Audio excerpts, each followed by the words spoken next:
Hello everyone, Radhe Radhe. कैसे आप सभी लोग? आई नो आप सब बहुत अच्छे होंगे। तो फिर मैंने अपनी पढ़ाई स्टार्ट कर दी है। काफ़ी आज लेट हो गया है क्योंकि काफ़ी दिनों से बहुत प्रोकास्टिनेट हो रही थी कि नहीं आज नहीं करना, आज नहीं करना। बट मैं अब सोच रही हूँ अब मुझे रेगुलर करना है क्योंकि जितना ही हम कहते हैं ना, जितना हम पीछे हट जाते कि नहीं यार आज मन नहीं, आज नहीं मन, तो फिर वो पीछे ही होता चला जाता है। तो मैंने सोचा आज नहीं, अब मुझे रेगुलर पढ़ाई फिर से स्टार्ट करनी है। और मैं सोच रही हूँ कि मैं कुछ चैलेंज भी लेके आऊँ क्योंकि कहते हैं ना, जब चैलेंज हम करते हैं ना तो हमारा कुछ और बूस्ट होता है, मतलब हमारा एनर्जी और हमारे अंदर आती है। तो मैं सोच रही हूँ, तो अब वही डेली का हमारा काम। सबसे पहले अपनी टू डू लिस्ट बनाऊँगी कि मुझे क्या क्या करना है क्योंकि बहुत मतलब मैं फॉलो तो करती हूँ टू डू लिस्ट, बट कभी कभी ऐसा होता है ना कि नहीं कर पाती हूँ। अब मैं अपनी पूरी टू डू लिस्ट बनाऊंगी कि आज मुझे पूरे दिन में क्या करना है क्योंकि एटलीस्ट अभी जब जब तक मैं सही से पढ़ाई नहीं कर पा रही हूँ तो मुझे अभी तो मैं सोच रही टू डू लिस्ट से ही अपनी पढ़ाई करूँ। तो देन हमारी टू डू लिस्ट रेडी हो जाती है। मैंने आपको बताया था कि टाइम 8:30 बज रहा है, मेरी टू डू लिस्ट भी रेडी हो गई है। तो देन अब हमारा टाइम है उसे स्टार्ट करने का। तो अब मैं इसको स्टार्ट करूँगी सबसे पहले एडिटोरियल से क्योंकि जो मेरा इंग्लिश थोड़ा सा वैसा, तो मैं उसी लिए सबसे पहले एडिटोरियल से स्टार्ट करूँगी। मैं निमिषा बंसल मैम का एडिटोरियल ले रही हूँ और इसको मैं मेरे पास मैम की जो वोकैबलरी की बुक है वो भी मेरे पास है, बट फिर भी मैं जैसे कि एडिटोरियल में जो भी मुझे जैसे मीनिंग वगैरह जो रहती है कि मुझे लगती है कि टफ़ है या फिर मुझे लगता है कि मैंने सुनी हुई है बट मुझे ध्यान नहीं रहेंगे, तो मैं उनको लिख लेती हूँ। जब भी मुझे टाइम मिलता है तो उनको रिवाइज़ कर लेती हूँ, जिससे ये रहता है कि अगर कभी बाई चांस की जो मुझे नहीं मिल रही तो मैं यहाँ से पढ़ लेती हूँ। तो रहता है ना दिमाग में, जितना हम उसको पढ़ेंगे रीडिंग करेंगे उतना हमारे दिमाग में रहेगी। और मैम हमेशा कहती कभी भी उन्हें याद करने की कोशिश नहीं करना, इसलिए मैं सिर्फ रीडिंग लगाती हूँ। देन उसके बाद में फिर मैंने अपने स्टार्ट की रीडिंग, क्योंकि रीडिंग हमेशा मैं शाम के टाइम में रखती थी कि शाम के टाइम आराम से रीडिंग करूँगी। लेकिन जैसे जैसे शाम होती जाती है मन करता है कि नहीं यार अब नहीं करना, अब नहीं करना। तो फिर मैं सोची आज रीडिंग में सुबह ही मॉर्निंग में करके एकदम कंप्लीट कर देती हूँ। तो टेलीग्राम पे एक चैनल है, मैं उस पे मैंने डेली न्यूज़पेपर आता है तो मैं वहीं से रीडिंग करती हूँ। मतलब कम से कम स्टार्टिंग के 2-3 पेज में पूरी रीडिंग की हूँ। उसके बाद में ये एक एडिटोरियल, क्योंकि निमिषा बंसल मैम ने कहा था एक ऐप एडिटोरियल पढ़ सकते हो, वो मैंने पढ़ा। देन उसमें जो भी मुझे डिफ़िकल्ट वोकैबलरी लगी वो मैंने पढ़ी है और 1.5 घंटे मैंने रीडिंग की थी। देन मैंने जो भी कर रही थी उसको मैं काटती जा रही थी कि हाँ मैंने इतना इतना कर लिया है, क्योंकि वो भी ज़रूरी है एनालिसिस करना भी। देन उसके बाद में मैंने ब्रेकफ़ास्ट किया क्योंकि ब्रेकफ़ास्ट भी ज़रूरी है, वरना एनर्जी कैसे आएगी। देन फिर मैं ऊपर आई हूँ, कंप्यूटर की अपना जो भी मुझे बुक वगैरह लेनी थी वो मैंने ली है। तो उसके बाद मैंने, क्योंकि मुझे कंप्यूटर ही स्टार्ट करना था, बाहर का वेदर देखा तो बहुत ठंडा था। देन आई हूँ मैं नीचे, अपना मैंने कंप्यूटर वगैरह स्टार्ट किया है। पहले हाँ, पहले मैंने टाइम, क्योंकि वीडियो रिकॉर्डिंग टाइम बता नहीं सकती, तो मैंने टाइम लिखा कि मैं इतने टाइम तक कि मैं इतना कर चुकी थी। मैंने 3 चीज़ें कंप्लीट कर ली थी जो कि 1 o'clock तक की, मैंने अप्रॉक्स 1 o'clock तक मैंने 3 चीज़ें कंप्लीट कर ली थी। देन फिर मैं आई हूँ अपना वही टेबल और स्क्वायर क्यूब, ये मैं डेली रिवाइज़ करती हूँ डेली।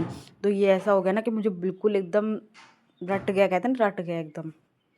देन उसके बाद फिर मैंने कंप्यूटर स्टार्ट किया। कंप्यूटर के नोट्स मेरे लास्ट की 3-4 वीडियोज़ ही बची हैं, तो बस मैंने उनको कंप्लीट किया, उनके नोट्स बनाए, क्योंकि उनको नोट्स बनाने के बाद फिर से एक बार रिवीजन हो जाएगा सारा, तो बहुत अच्छा रहेगा। फिर उसके बाद में, क्योंकि ठंडा बहुत ज़्यादा था आज, देन उसके बाद मैंने आज फिर वायरल मैथ स्टार्ट की, क्योंकि बिना वायरल मैथ मैंने बताया था अपनी पहले वीडियो में कि अब कुछ भी हो जाए पर वायरल मैथ तो नहीं छोड़ने वाली मेरी, बिकॉज बहुत हेल्प करती है ये आपकी स्पीड मैथ में बहुत, क्योंकि ट्रिक्स बहुत बताते हैं सर। तो मैंने वायरल मैथ अपनी पूरी की और काफ़ी अच्छा भी लगता है उसको करते हुए।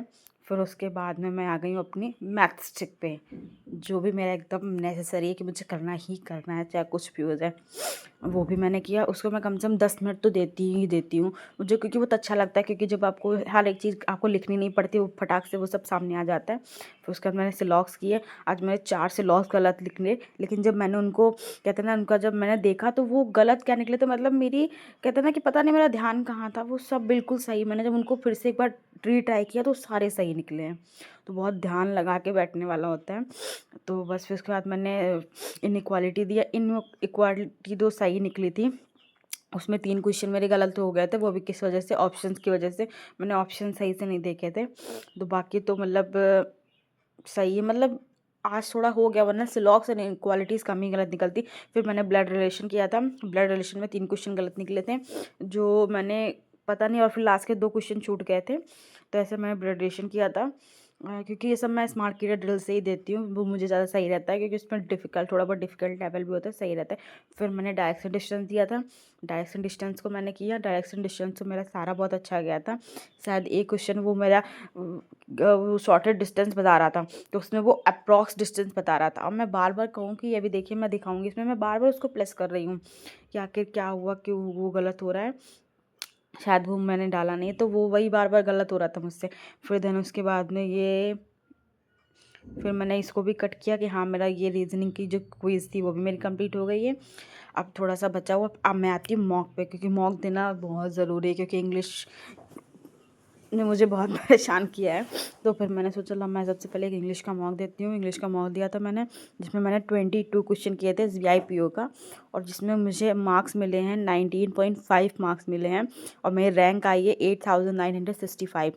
अकॉर्डिंग टू आप सभी के कि हाँ ये यार 40 में तो 19.5 कितने कम नंबर हैं, बट मेरे लिए तो बहुत अच्छे नहीं, बट हाँ अच्छे हैं।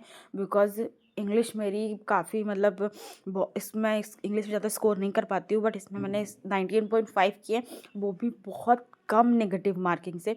मैंने 22 क्वेश्चंस किए थे, 9.5, यानी कि मुझे लगता है एक ही क्वेश्चन मेरा गलत हुआ है। तो कहीं ना कहीं अच्छा ये लग रहा है कि मैं जो स्पीड ड्रिल दे रही हूँ डेली टॉपिक वाइज इंग्लिश की, और जो रीडिंग चल रही है मेरी, मैं वोकैब रिवीजन कर रही हूँ, तो कहीं ना कहीं वो इफ़ेक्ट डाल रही है अपना।